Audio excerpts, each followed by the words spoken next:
that you're here. We are live, John Vance and me. How have you been, John?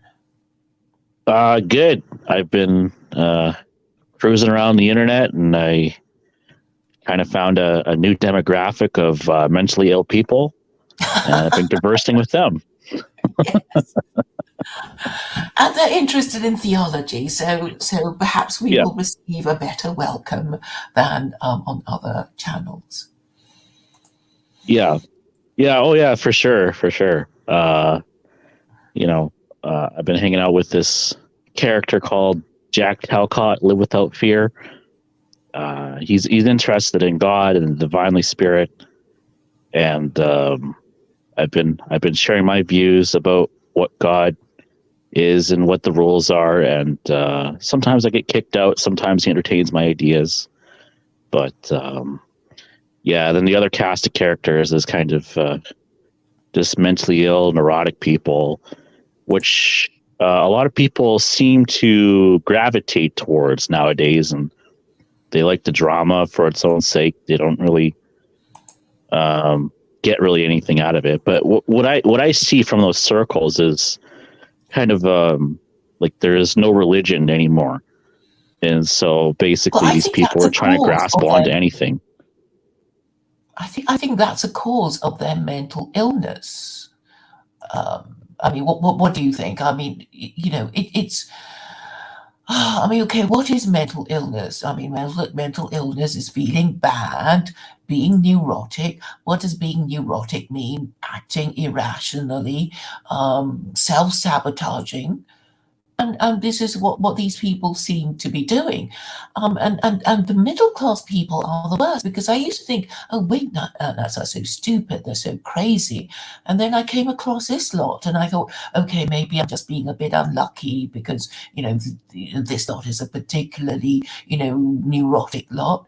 And I think it's just everywhere, you Yeah. know, Well, that's what everywhere. happens. I mean, these people, they spend a lot of time criticizing the government, and I don't know if you heard of like cop watching or auditors or anything like that, but these people, they go around and they cop watch, and they hold the cops to the Constitution, and they always talk about their rights and not benefits and privileges, and uh, yeah. I guess this kind of ties into, can the Constitution be a substitute for religion? And I think What is that's a your really view good on that? question. Yeah, I mean, this is something I've been discussing with a Muslim, and but in the context of incorporating the commandments of Allah into the U.S. Constitution. And I think it's possible to do it. I mean, you just say that this Constitution includes all the commandments of Allah that can be made into that is capable of being made into legislation. I think that's a way to do it. But there is a controversy because Right, because you basically have people who've been products of the Protestant Revolution, of the especially of the American ilk, um, who wanted to run away and go to from the Catholic Church and create their own government. And basically they say, like, America is an experiment, and it's the one that has absolute freedoms and rights, yet it seems to be eroding away. And Americans like to criticize other countries for having hate speech laws, or even having some curtailment of their rights. mhm. But I view that as a positive, as opposed to a negative, being a non-American. Because So you Americans see can what as a positive? curtailing free speech, and curtailing having limits on free, like in Canada, in the Constitution, they recognize that you do have rights, but it's within limits. I think it's in other Western countries, but America is the only one that explicitly says that you can have absolute freedom, freedom of speech, of course, unless you threaten violence, stuff like that. But so, well, I think that's fair enough, because I think, we should be able to discuss things if we don't agree, and if you censor discussion, we're not. You're actually preventing the problems from being discussed properly. So you postpone the solution, you ignore the problem, and this means that in the long run you suffer yourself, by denying that there's a problem. So it gets worse, mhm. and that is also part of the problem. Um, and as for the limits of free speech, obviously we're not supposed to incite crime, we're not supposed to incite violence and public disorder, and we're not supposed to defame people. And I think, okay, that's fair enough. But within those parameters, anything else should be allowed. I mean, subject to rules of confidentiality, blah blah. But Mhm. the discussion Well, of political I was just ideas should be saying, allowed. limit free speech based upon religious principles, as opposed to what we have today of despotism of rule. Like if you had a limit of free speech, like for example, porn or sexual lewd acts, like The a Quran limit. would deal with it, wouldn't it? I Yeah. mean, it would just outlaw porn. Any porn actor would be caught under chapter 24, verse 2. The What does 100 that say? lashes Chapter thing. 24, verse 2? Well, it says people who fornicate will receive a punishment of 100 lashes. Oh, yeah. Yeah. The one I'm always quoting. So, it's like it's already dealing with it. Oh, and gay people, well, obviously you shouldn't be, committing lewd acts with each other, men with other men. So, chapter 4, verse 16 deals with it, because there is, punishment prescribed, Mhm. that though not specified in detail. But I mean, I would suggest that, if you're caught cottaging, then it's 100 lashes, just as it is for unmarried parents who, who will be punished at a tariff of 100 lashes per illegitimate offspring. And once people know these laws, they'll know not to do it. It's better than sex education. I mean, what do people learn in sex education? It's like, oh, if you trust him, do it. I mean, what? Okay, I missed out on that. Thank goodness for that. But Well, Claire, that it infringes upon my freedom of choice. your sexual liberation. Yeah, That's what you're yeah. saying. Sorry, Okay, I'm just being devil's advocate. yeah. Yeah, and I'm saying, well, obviously, you don't want to follow the laws, and God would know what kind of laws we need to have. And his laws are said to be in the Quran. Let's have a look. And I think his laws would firmly discourage all those people who are thinking of those things, or at least good people who don't want to get into trouble with the law. So it's just the way it's framed, which is so perfect.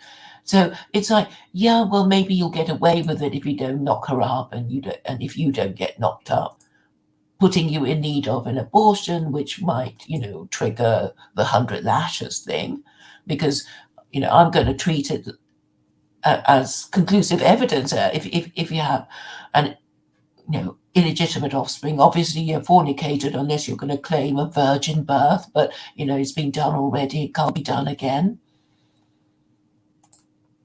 Yeah, but aren't you like an incel though? Like an incel who wants to advocate for sexual responsibility for women?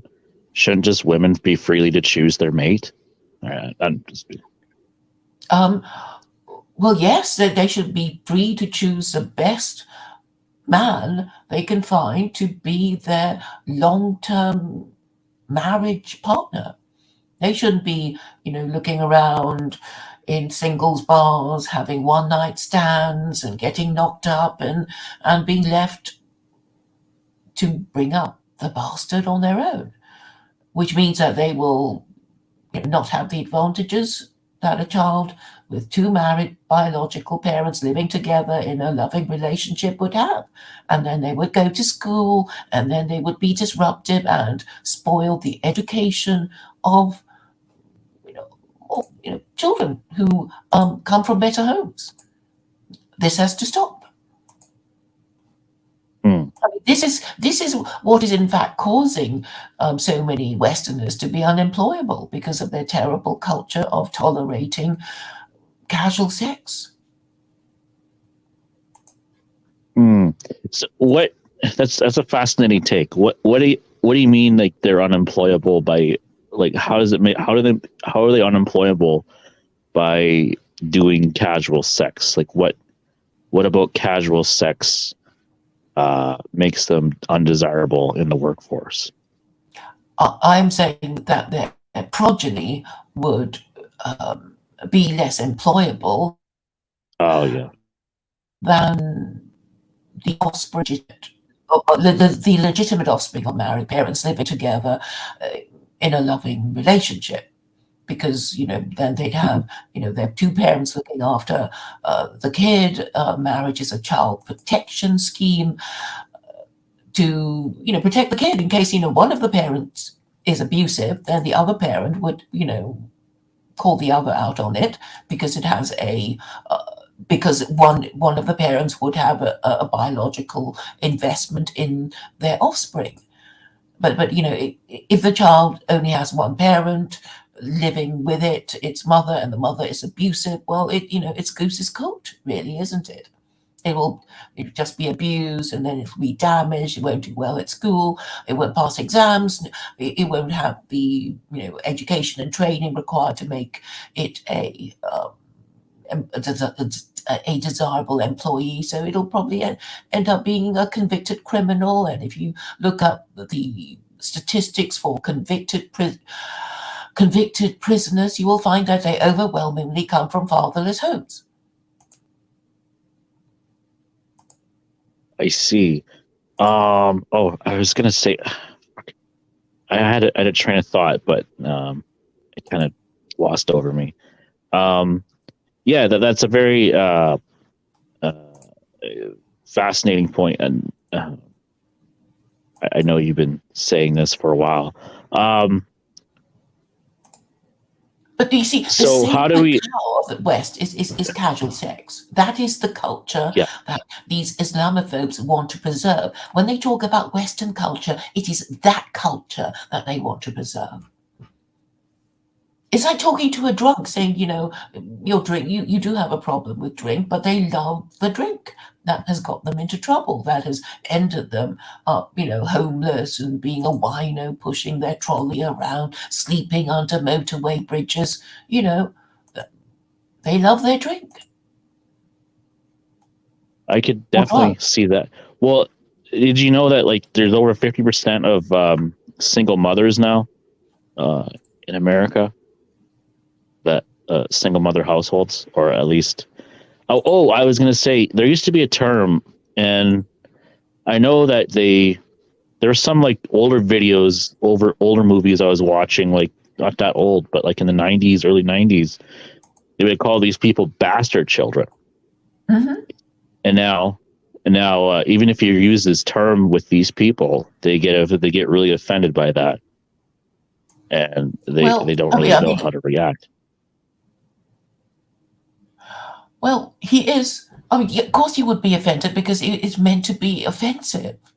Yeah, it's always meant to be offensive, and the thing is, but if they outnumber us, then no democratic politician is going to deal with it unless they slay another sacred cow of representative democracy, which has become a religion.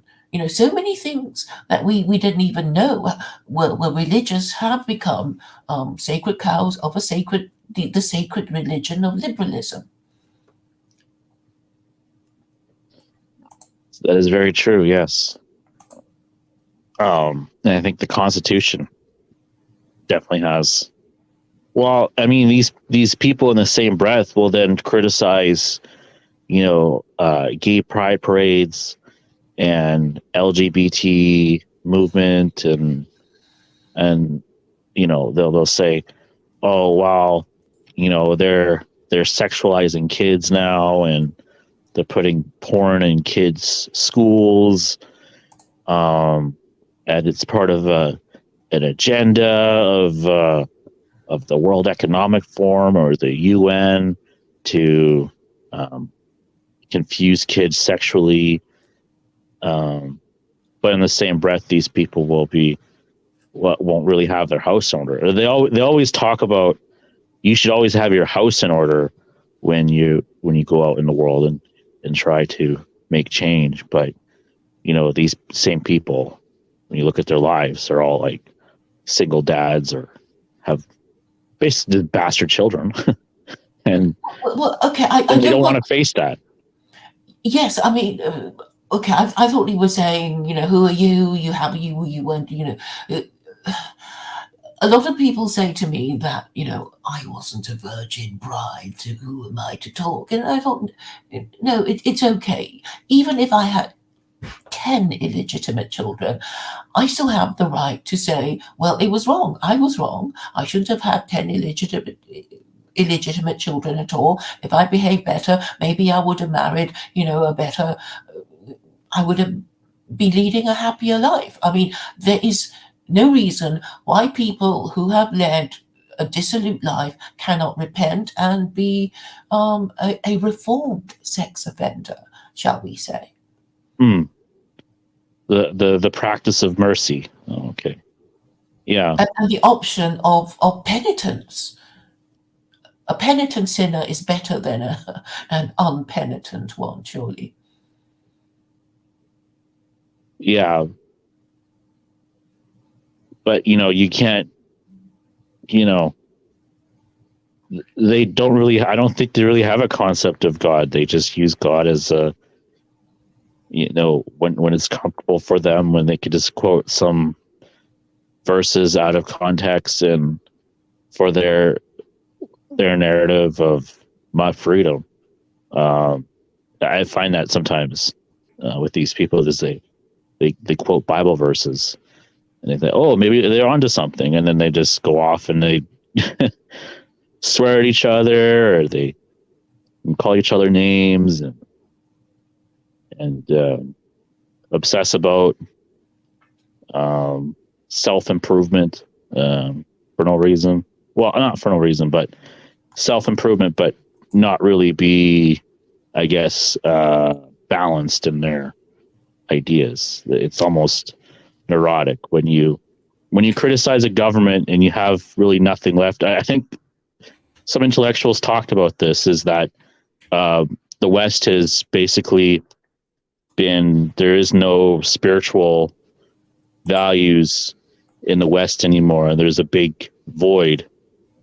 And I think what you're seeing right now is people trying to fill that void, because obviously people are naturally religious and they want to stick to something. And I actually don't really fault these people for, sticking to these groups and, and they're That's the only community they have. I mean, I get it. But yeah.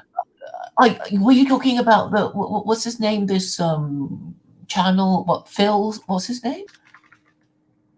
Are you talking about the people in that channel that yeah. you talk about these sort of red pill men who want to, get a six-pack so they can bed a few more women?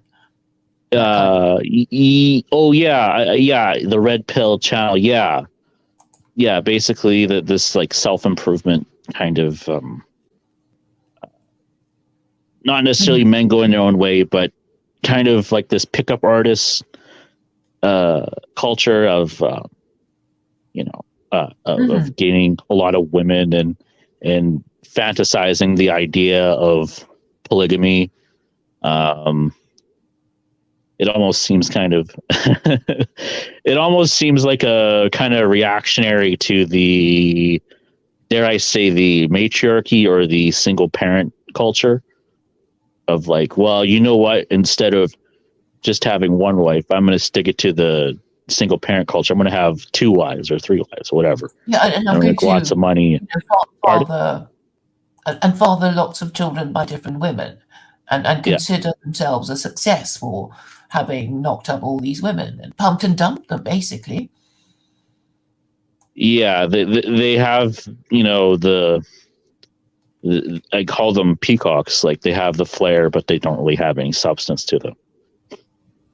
I'm like, oh, Yeah. you're going to look after 2 women in this economy, really? And like maybe I like fell for it a little bit too. It's like, oh, 2 women, because like, you know, in Islam you can have up to 4 wives if you can look after them. Mhm. That's the key, looking after them.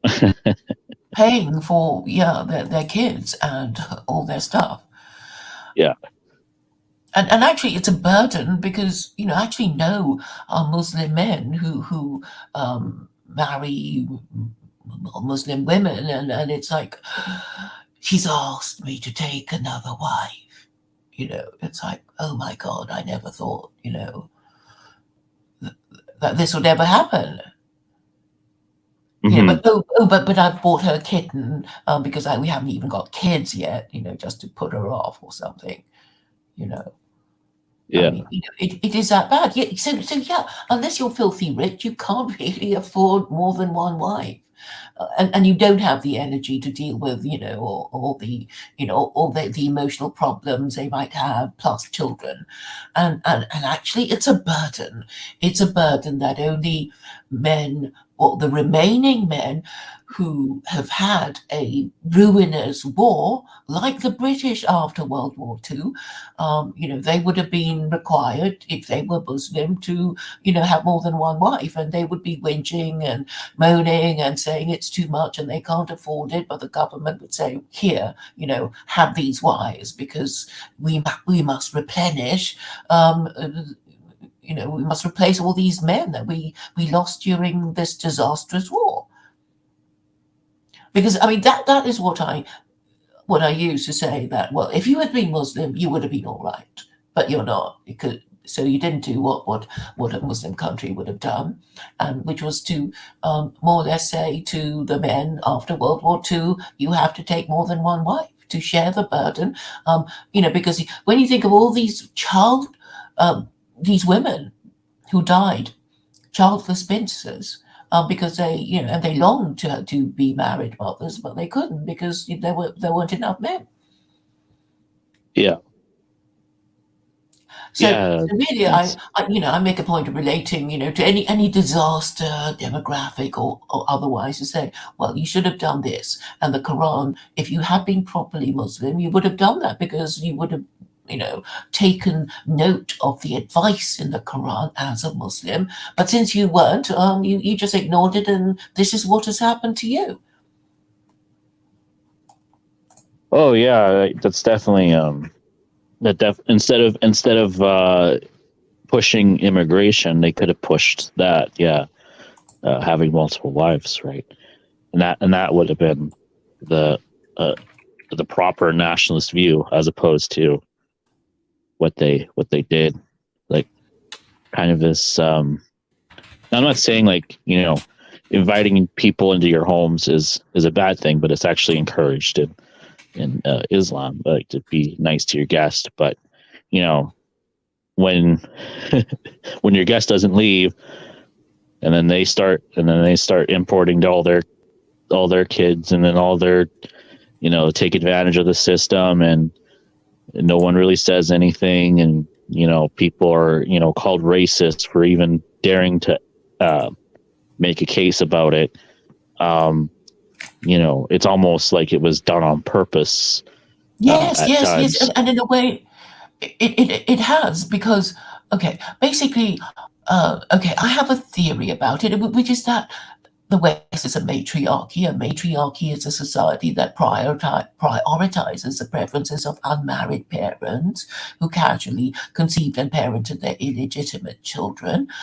And the other thing is that political parties prioritize the female vote.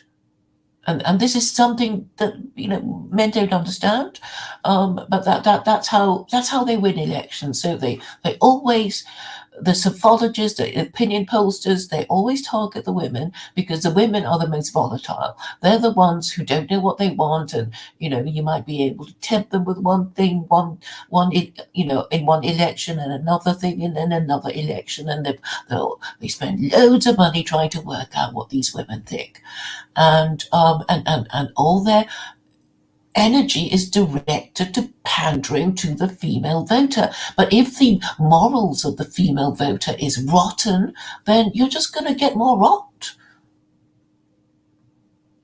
And that is what democracies don't understand. Western democracies don't understand it. And I guess men want to look away because they don't want to think of the women that they love to have sex with as being, well, maybe Incompetent. not such a good thing.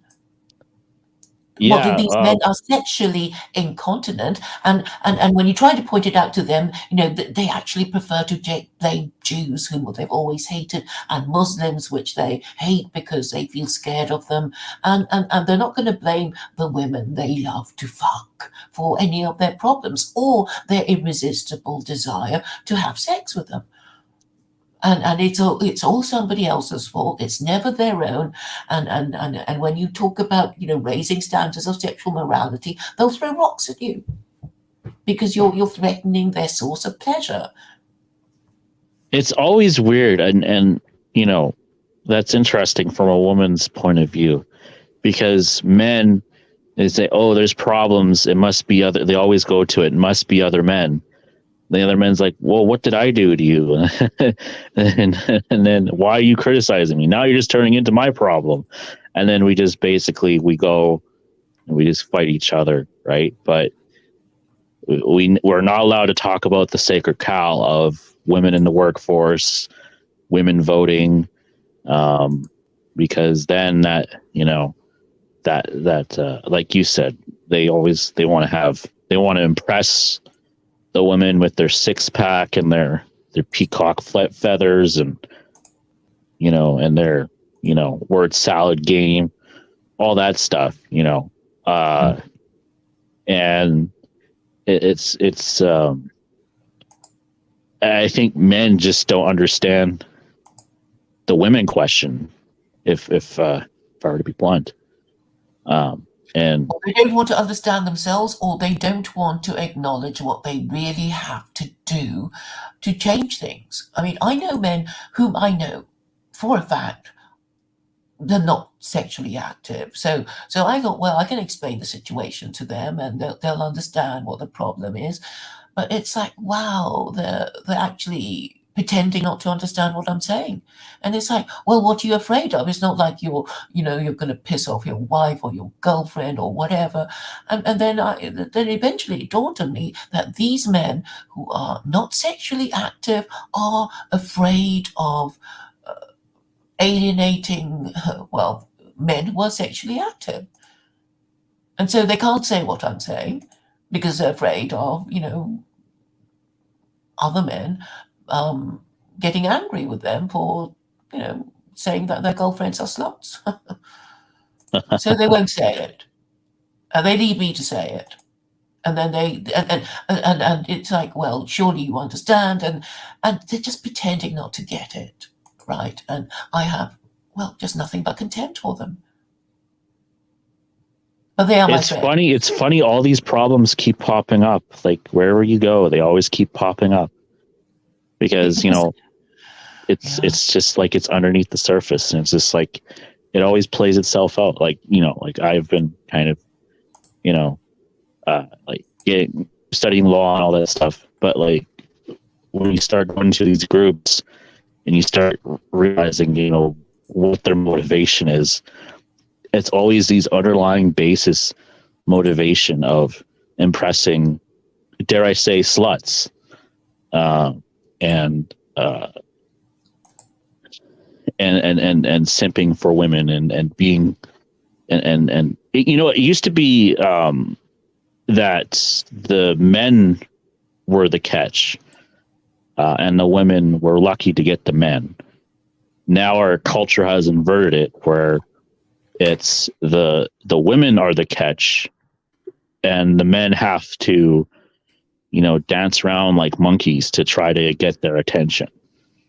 Like, with these OnlyFans pages, men shelling out thousands of dollars to this girl that they don't really have a relationship with, but just even the thought of having a relationship with. And just so she'll say their name online. Yeah. But I don't think women necessarily have it that much better. I mean, yes, if you think of, a woman can always have sex, it's no problem for her. That's probably true. But I'm saying, for women who want to be married mothers, it's very difficult. No man will marry. It's like, why buy the cow when you can get the milk for free? Because that's how men think. It's like, well, why? Why would I pay for your children and buy you a house? And for you to, kick me out later when you get bored and irritated under the rules of no-fault divorce. But the interesting thing is that even anti-feminist men refuse to support my proposal to abolish no-fault divorce. Now, why do you think that is? I don't because know. They're not even thinking about marriage. Okay, so I know this anti-feminist political activist called Mike Buchanan, who is British, and he's got this party that's it's a political party anyway, but it's not, it's just more to make a point than to win elections. And he basically won't do it. And I said, well, why not? And he just refuses because basically he knows that the only people who would support anti-feminism would be men who have been fleeced, taken to the cleaners in their divorce, and nobody will marry them. And I guess they're just afraid of the mockery that goes along the lines like, oh, don't worry about no-fault divorce, dear. Nobody wants to marry you anyway. And anyway, the men that support him aren't interested in marriage. You wouldn't get them to, support it because they're obviously very low status, very unattractive sub-beta males.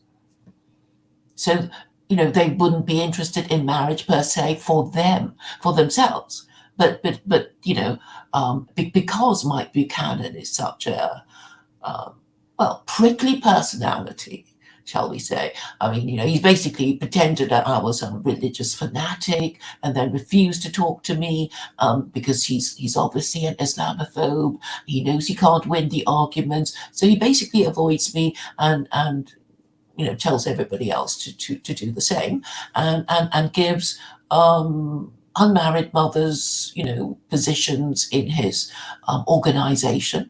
Because you got to have a few women to show that they support the thing, right? And they're both unmarried mothers. So I guess that's his political reason for not supporting my proposal to ban no-fault divorce. I've heard of when I proposed the no-fault divorce, ending it. I had one guy say, "Well, what do you mean and no-fault divorce? I'd have to stay with my crazy wife who has bipolar personality disorder." And I'm like, well, unless she hurts you, unless there's like physical harm, like you have to, you pick the woman, and you have to bear the children. And now, could there be a clause where once the children are 18 and raised up, could they then get a divorce, or would that be too liberal? Okay, this is what I propose for people who are already married and which might make secular Quranism more attractive. And this is this, okay, so let's say tomorrow secular Quranism comes into force. And what do I have for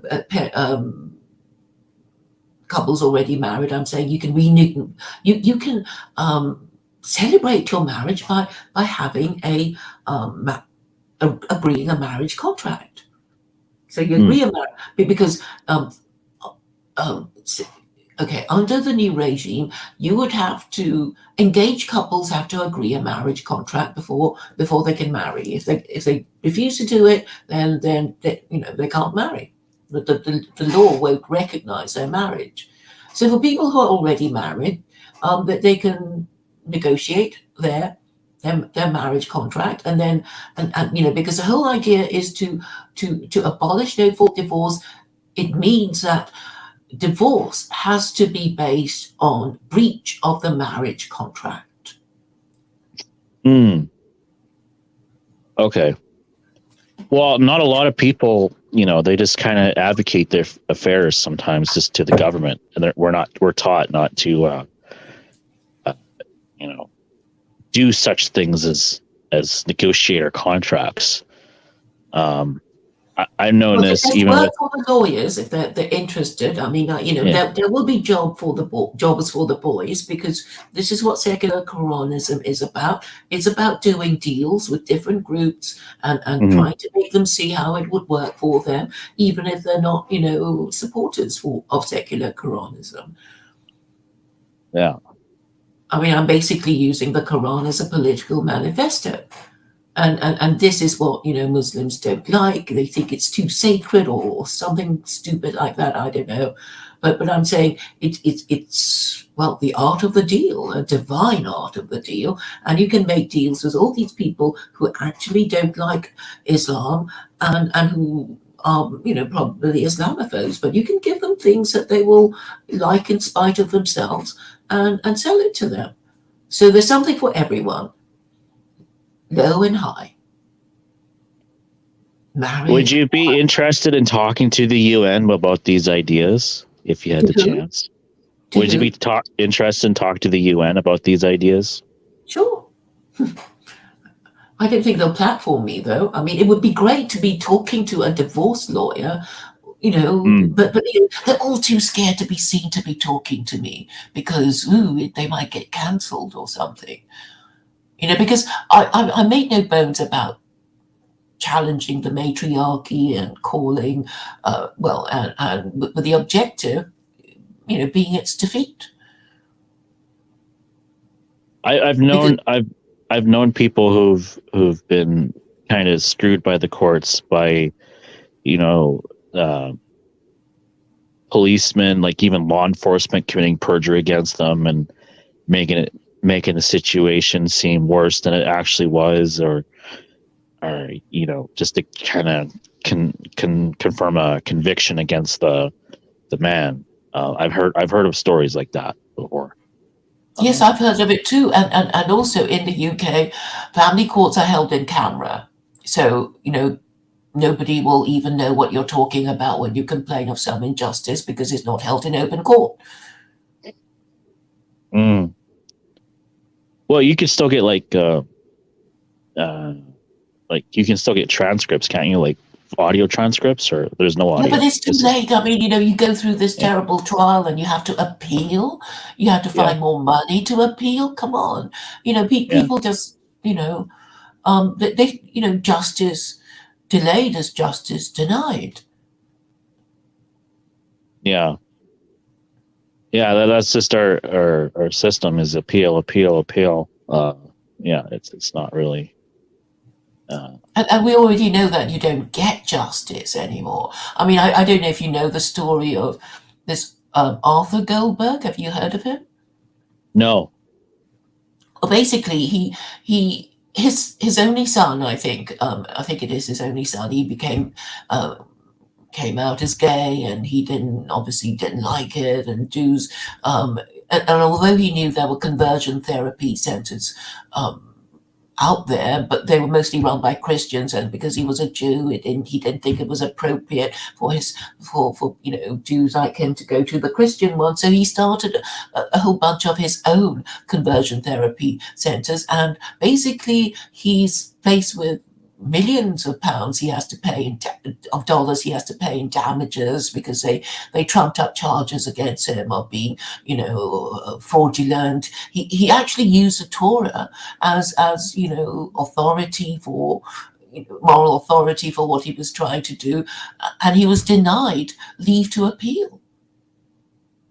And this is Mr. Jewish Moneybags, and and they're actually saying no, you can't appeal, and he was basically saying they didn't even give me a proper reason about why I couldn't appeal, but I'm not, and this thing is coming to the UK because that on government websites it is already saying we think conversion therapy it's a terrible thing, and it's going to be banned, because if it's going to be banned in America, it's going to be banned, well, it's going to be banned in its vassal state, which is, and Britain is the biggest US vassal state of all. Yeah, there's actually been there's actually been a law that's been passed where if you're interrupting like a drag queen story time in Canada, you could be fined $25,000 and possibly face jail time if you disrupt. You see how crazy it's become. It's actually the law now, or just a proposal. It's actually the law, but it's the funny thing is like it's specifically for drag queen events, nothing else. Yeah, so it's like drag queen story time. So if you go and you petition against drag queen story time and you interrupt it in some way, then you could face $25,000 fine or jail time. Okay, so your parliamentarians passed this law, did it? Yes. When did it pass this law? I think it was a couple weeks ago. Okay. So what do you think is wrong with the legislature of Canada? Why do they do these things? Do you think they're bribed, or that they really think it's the right thing to do, or what?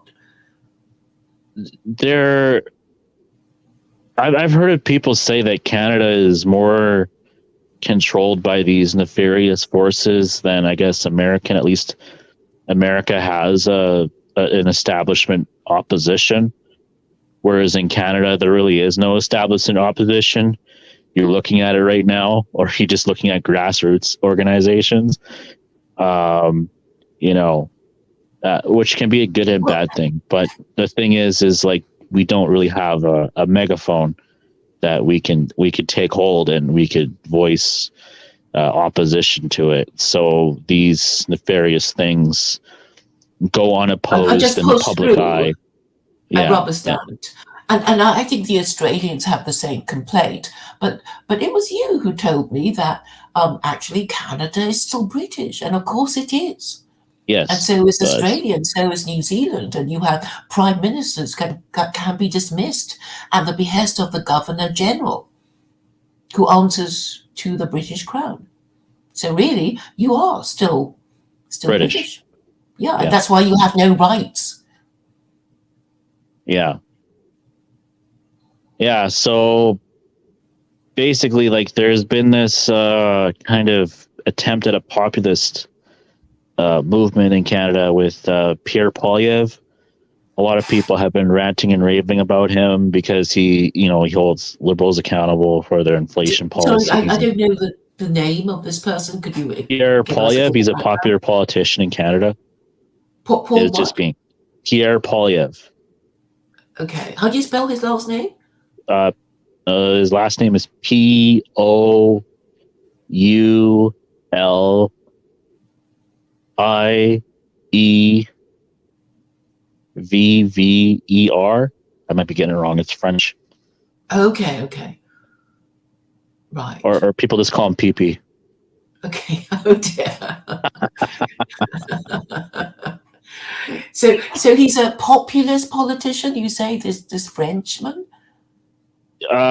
He's actually from Western Canada. He has like kind of a French last name, if he's got like some French ancestry. Mm-hmm. But like basically in Canada, you have to be bilingual in order to go to Parliament. And so, a lot of our politicians might notice have French last names. He basically he took advantage of the convoy last year, and he said, well, yeah, I'm for freedom and rights, and I'm not Justin Trudeau, I'm against inflation, and he'll come up with these kind of cunning kind of ad campaigns about like the cost of bread, the cost of eggs. He'll be like sitting in a diner and kind of trying to appeal to these patriots, I guess you could say. And so now people are criticizing him because he's not denouncing drag queen story time. And actually, one of his, Michelle Rempel, is one of the cabinet members. She is pro like drag queen story time, and it actually denounced people who protest these things.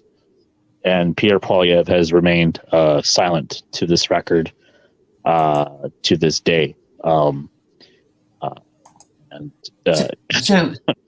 he's really controlled opposition. Oh yeah, definitely. Like the worst kind of controlled opposition. At least with Rebel News, they'll actually go and they'll actually cover the other side of the story, as long as you're not anti-Semitic. But yeah, Pierre Poilievre, he's definitely controlled opposition. So that's why they're Maxime Bernier. Look, another French politician, another politician with a French last name. He started his own party called the People's Party of Canada. And I've actually seen him a lot. He's been campaigning a lot, like in conservative ridings, which is fascinating, because there's supposedly the stronghold, because they just want to get rid of Trudeau. But there's a lot of people who see the faults of Pierre Poilievre and the Conservative Party as being controlled opposition. So Maxime Bernier has been campaigning on a platform, a government for the people, as opposed to the corporatist or the UN agenda setters, I guess you could say. So he hasn't explicitly said he's nationalist though. So the sad thing is the Canadian Nationalist Party is the only nationalist party that's out there that was registered. Now it's not, but so that was the lure of the Canadian Nationalist Party, is that we're the only nationalist party that was registered. As you can see, that kind of caught the eye, but yes, yeah. Well, we know you're, or others may not know that you're a member of the Canadian Nationalist Party that is no more. But yeah, I think, talking about white identity, I think the most important thing for white people to ask themselves is whether they are Republicans or monarchists. Certainly people in the former dominions of Britain, of the British Empire, because it is really about whether you want to be whether you want British values imposed on you. Because do you know what British values are? British values? Yeah, because it was something that was stated. So the British values are, believe in the rule of law, tolerance, democracy, blah blah blah, and all that sort of crap that they're taught in schools these days. And I noticed it was the same values are also apply in New Zealand, Australia, and Canada. Yeah. So it's the same thing. All the crap that comes from Brit, you have originates in the UK. And so and because Britain does whatever America tells it to do, Britain is the biggest vassal state of the US. Because it puts Australia at the disposal of the American empire, as it does Canada and New Zealand. And these people, they're so stupid. They all think, oh, we're an independent country. It's like you don't even know who you are. You don't even know what's being done to you. Well, you have to have royal assent before all bills are passed. America is the only one where once it's passed by the Senate, it doesn't need royal assent. But in Canada and Australia, you need royal assent. So yeah, well aware of that. I think Canadians are kind of aware of that as well too. But because we have the picture of the Queen in every school. We have the picture of Queen Queen of England. Well, now it's the As a- king. Now it's a king. That's right. Yeah. That's right. And that is the thing. So, I think people should notice what has been done to Andrew. I know nobody cares about him because, well, they don't like him, and he's. But anyway, the point is that he had to pay lots of damages for doing something in the UK that wasn't even illegal. He had sex with a 17-year-old woman, which and the age of consent in the UK is 16. But anyway, they made a big deal out of it, because the retired American prostitute who lived in California and Florida complained, and in Florida and California, the age of consent is 18.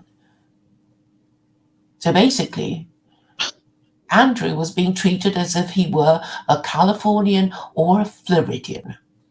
And you think, well, there's no point in being royal now, is there? If you're being treated as if you were, well, a US citizen. Huh. And he was going to fight it vigorously, and then it was, the queen, she's dying, she'll be so upset. Please give it up. And apparently the queen said, "Oh, don't worry, Andrew, I'll pay your damages." Wow. But anyway, there's some stuff going on, and the thing is, like, this is how I would have fought the case. It's like, well, it's not illegal, even if he did. And it's not yet proven, he did not. It wasn't a crime to have sex with a 17-year-old American prostitute called Virginia Giuffre. Mm. But anyway, they got him because he's not a. Well, I guess if he's an American citizen, that would, I guess it's just establishing jurisdiction. That could be tricky. But anyway, he didn't fight it because that was, I think he did say, "I'm going to fight it vigorously because I know the law is on my side, and I and on the day that they said I was having sex with her, I was actually having pizza with my children in Pizza Express or something like that." And and then he went on TV on BBC Two Newsnight and submitted himself to cross-examination, and they just twisted everything. And obviously, I'm sure his final line of defense would be, "Well, you can't prove it was me who was with her, that day or whatever. And anyway, even if I did, it's not a crime in the UK." And that I'm sure was how his lawyers would have fought it. And then, the Queen or, enormous emotional pressure was put on him, and he decided not to fight it. And that's what happened. Yeah. And it's like, well, there's no point being king then. If you have fewer rights than your subjects, what is the point of being royal? There's no point. But we can see that the British royal family is very useful for the American Empire because, it is through the British monarchy that Australia is put at the disposal of the US Navy and the military.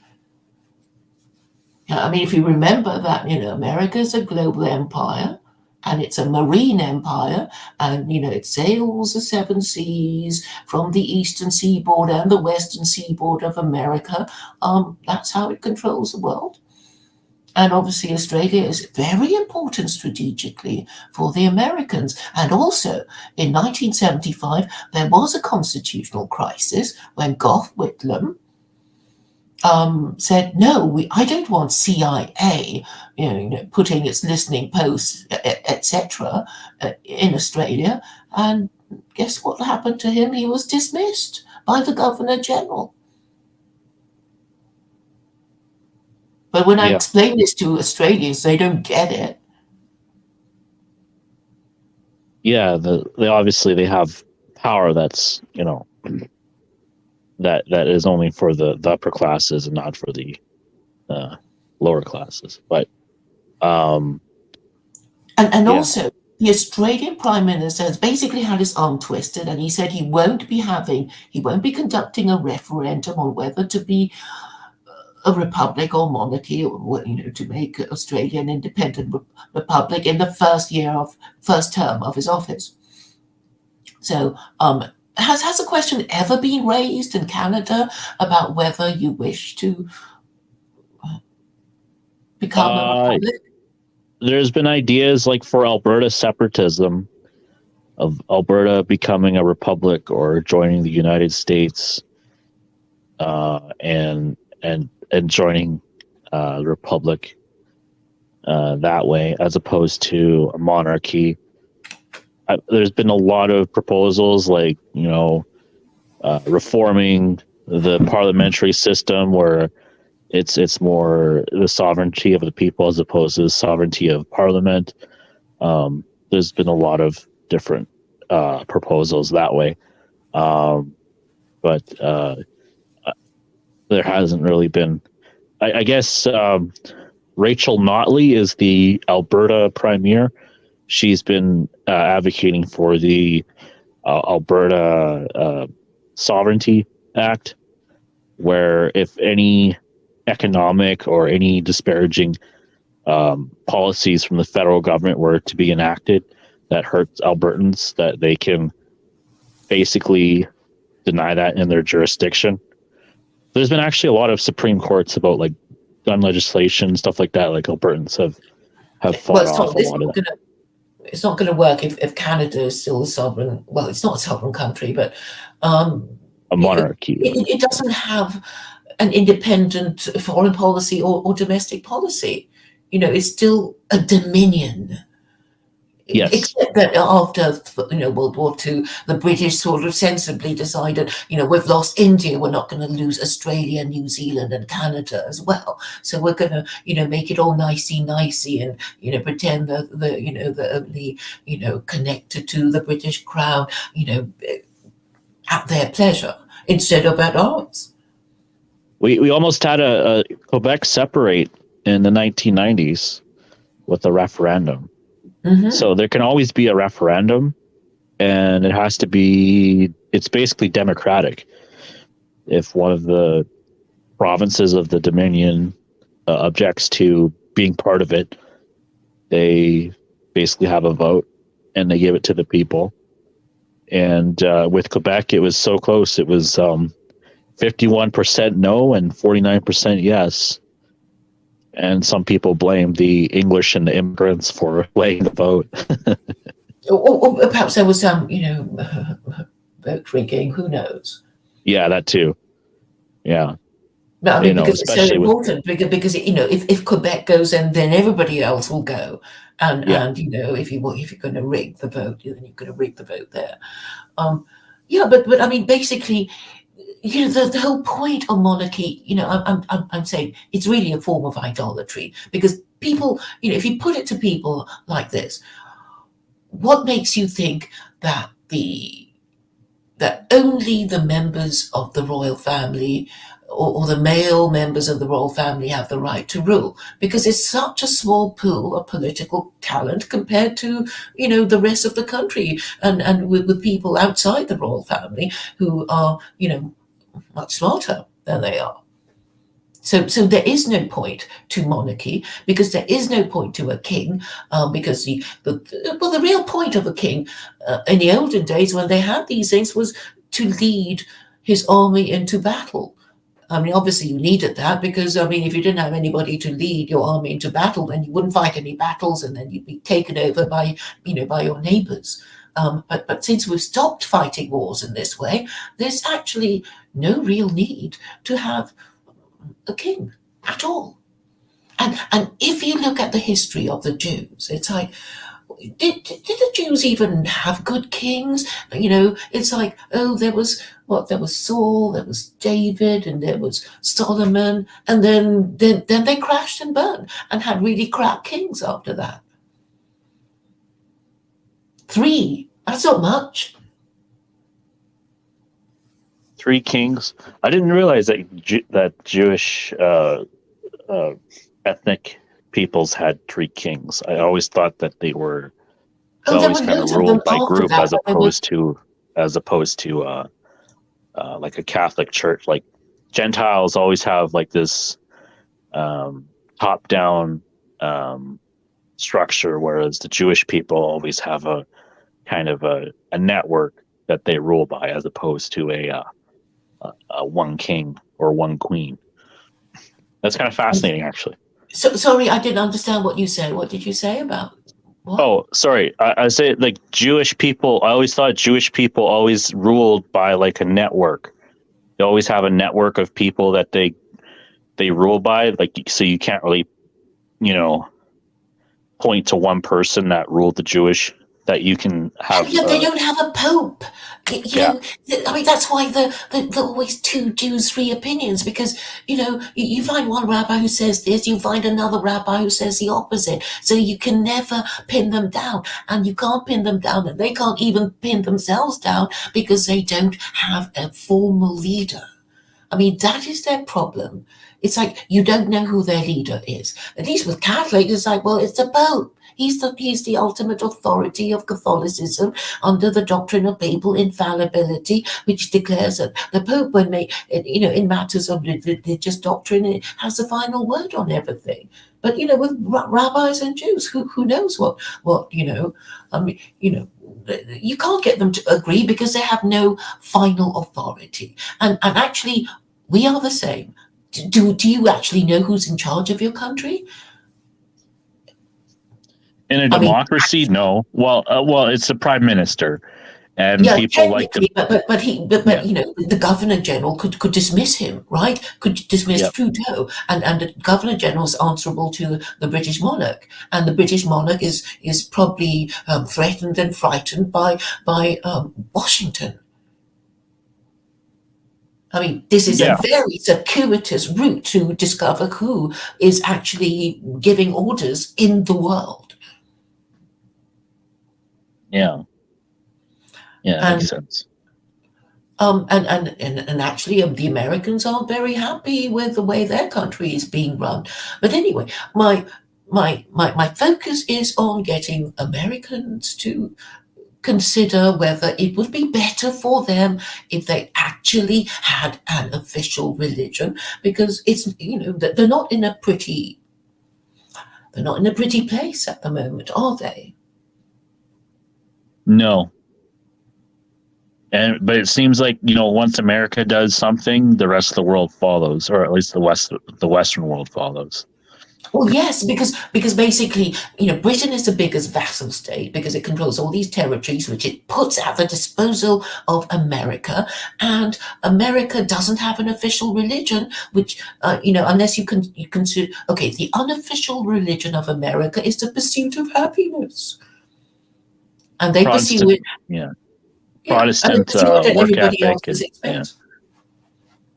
So, yeah, and they don't have a religion. So the Congress can pass any kind of crazy law, and the poor pathetic Americans, they can't say, oh hey, that's wrong, that's against our religion, because if you ask them, well, what's your religion then, American, and they'll say, oh well, the they can't say Constitution. Christianity. Like, We got yeah, the Constitution. They right, always say right. that. Yes, they will have the Constitution, but it hasn't really helped them, has it? No, I mean, as I'm saying, like you can justify anything under the Constitution as long as there's no perceived harm, which is pretty subjective as well too. Like harm, I meaning like moral harm or immorality, right? If you're going off of basically that you have you set your own morals, you're your own individual, this kind of rugged individualism, and that it basically stems off of the pursuit of happiness. So if you are hindering on somebody's pursuit of happiness, like telling stories at drag queen story time, then obviously you need to be punished Okay. because we're about the I land of need to liberty. step away for a bit, but I'll be back in very shortly. But if you could just keep talking for a bit. Okay. Yeah, sure. Claire is pretty lively today. Different energy. um, yeah. So this is basically in this group. Well, not this group, but um, like basically they call themselves sovereign citizens. Well, they don't call themselves that because it's contradictory. But this talk about like how government laws are ineffective and how they're how to conduct yourself in court, how to represent yourself in court, and handle your own affairs. Um, so basically, like rugged individualism. I guess the problem with rugged individualism is that there is no accountability for the man next to you, right? And so it's basically kind of this pie in the sky kind of American ideal, and I don't think Americans really realize how concentrated it is in their culture and their identity. Because even Canada, even being right next to America, don't really share those same values, I guess you could say. Whereas Canada is more, I don't want to say reserved, but like more withheld or more more cordial, I guess you could say, with each other. Whereas Americans, they are very bombastic and it's their way or the highway, and you know, and that's kind of seeped into a lot of their politics and their domestic policies, I guess you could say. But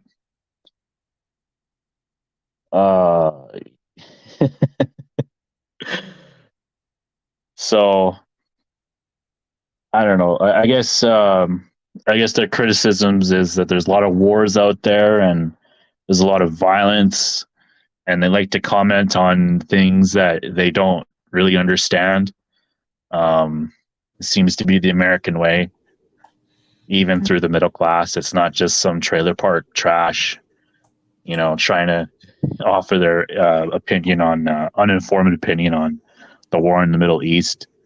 I've actually talked to like Muslims, like even like Egyptian Muslims, and they say, who are generally known to be liberal, even they say like, yeah, it's just going to be a conflict that is always going to be there. And, you know, because there is always two sides to every story. And obviously Israel is expansionist. And with being expansionist, they displace people and they rub people the wrong way. Contrary to what the media says, oh, Israel is always being attacked. You know, there's always another side to the story. So, you know, it's interesting now seeing the Middle East forming different alliances. The Muslim countries forming alliances like Iran, Saudi Arabia, those countries forming against Israel, and in the media highlighting the attacks on military bases of Israel. Very interesting stuff. But what about the Israeli Supreme Court? The proposals for reform of the Israeli Supreme Court. Have you been following that? Not just the geopolitics, not the domestic of Israel. Mm-hmm. Yeah. So it's interesting, like, you know, since America has disappeared from the Middle East, that you see these new formation of Muslim countries forming against Israel. And see how that plays out. But and the media obviously taking hold of that. And I'm just wondering if that's going to be like a calling card for Christian fundamentalists to if Muslims were to take over Israel, or if Israel were to invoke some sort of big war, I guess, other than just skirmishes here or there, like a full-out war. I wonder if that would get America to create another crusade for Israel. I wonder if that'll happen. I'm just speculating, but because the West is inherently anti-Muslim for a variety of reasons. One is geopolitically, because of its alliance with Israel. Another is its strict tenets of sexual morality and lack of freedom, I guess you could say, lack of liberty, lack of sexual liberation in it, and no kind of no outlet for them to excuse them of their immoral behavior. Like with Christianity, obviously there is a huge emphasis on believing in the Trinity, as accepting Jesus Christ as your Lord and Savior. If you say I don't accept Jesus Christ as your Lord and Savior, you could be the monk, or you can be you could be any of the, you can live as any of the Abrahamic prophets, but if you don't accept Jesus Christ as a Lord and Savior, you're basically you're already way behind, and basically you're discredited from anything that you say. So I find it very frustrating in Western discourse to have any actual productive conversation about the ills that people like to complain about. They like to go off onto irrelevant tangents about, oh, it's this corporation, or it's that corporation, or it's this politician or that politician. What were you saying about Jesus Christ? Sorry, I kind of... Oh, just basically like if you go to a Christian and say, I don't accept Jesus Christ as my Lord and Savior, if I don't accept it, that you're basically discredited from anything else you say. Well, but I thought it was, well, liberals who, well, have a higher status to Christians. Like, you mean progressives, or what do you mean by liberals? Well, I mean, when we talk about the Western establishment, we mean the Western liberal establishment, don't we? The people who believe in liberal democracy and liberal values, and, you know, people like that. Well, yeah, those people are a minority, and they use the media as a mechanism to manipulate public opinion. So if you were to actually if you have a message, it's actually the most effective way to manipulate public opinion. Even if people don't necessarily agree with you, you can actually manipulate their behaviors, and you can kind of, with the COVID pandemic, like with the fear and the fear propaganda, you know, get people to shut down and everything, even though it wasn't as bad as people thought it was, but they used the propaganda tool to manipulate people's behavior. Even if some people didn't agree with it, there's still a collective that their behavior was manipulated enough where they can get people to go where they want to go, kind of thing. If you know what I mean? They want to be fined. Or like the war in Ukraine. Killing granny or mum or dad. Yeah, or like the war in Ukraine. That also, that propaganda as well too, where you got mercenaries to go in and fight for Ukraine against a superpower, and people going there and like actually thinking that they had a fighting chance against Russia and getting basically obliterated. And okay, I know a girlfriend who thought Zelensky was a hero. You know, it was then that it dawned on me that the news is calibrated towards women of a certain age who have okay, who basically can't be bothered to understand the issues. It's that they're happy, accepting the official version, because, well, what, you're not going to accept, you're not going to believe in the Russian version because your friends will disagree with you, and then you'll be kicked out of your group, or will be called a Russian sympathizer or whatever. And it's like their friends won't be looking up stuff to find out if it's like women, that they're just not going to look up ancient history or even modern history to find out. It's like whatever the mainstream is, they're going to follow it, and they're going to talk within the parameters that the media says is allowable. And when you analyze the kind of news and the methods that it is being propagated, it is targeting the middle-aged female who won't. And that middle-aged female is a single cat lady. Yeah. Is a single cat lady who hates men.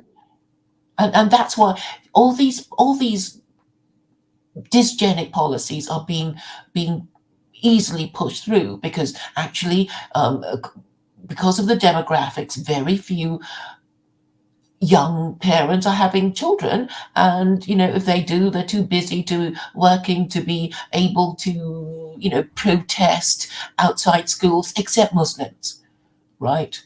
Because the Muslims have been unique in their ability to organize themselves and say no drag queen story hour here, and sometimes the government respects that, but it's just actually unmarried mothers, they wouldn't care. They wouldn't care what kind of shit their children are being, pumped, is being pumped into the minds of their children, as long as they get rid of the children for a few. It's babysitting. They don't care. And if you talk to them about, the future, the harm, they don't care. They don't care. They're not the sort of kind of people who care. And it's, the only people talking about homeschooling would be middle-class, educated parents. And it's like, you can't homeschool your kids. And anyway, you pay your taxes. Why shouldn't the schools in your society be fit for purpose? Yeah.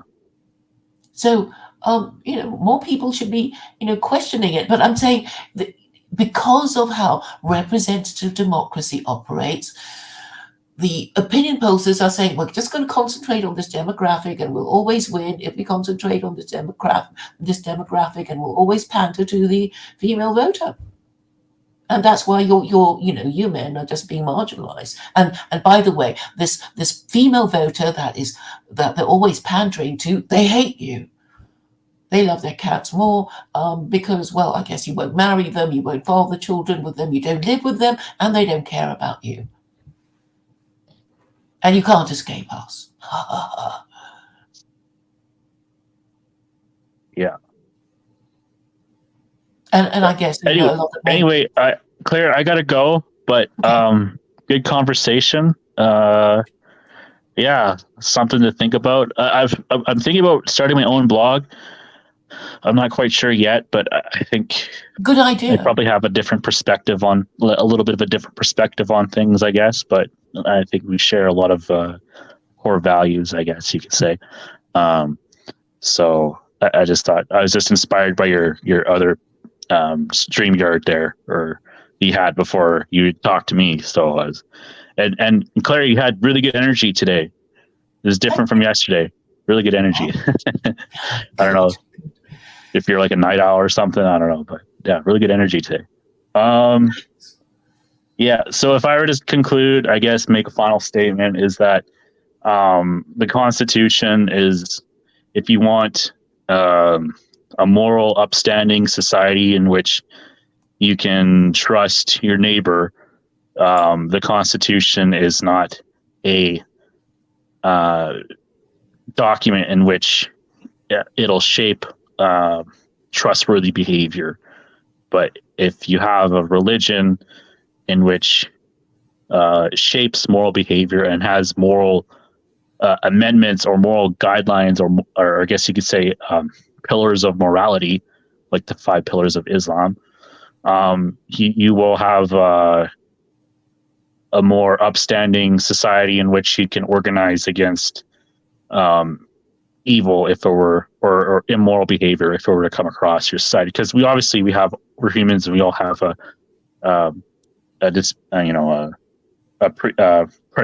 predilection of sinning and straying from the ways. So The evil inclination, as Judaism would put it. yeah. So having a religion that points you back to the North Star, like, okay, let's stop with all this fucking mess here with the Constitution and amendments and all that stuff. What does our religion say, right? And that's ultimately the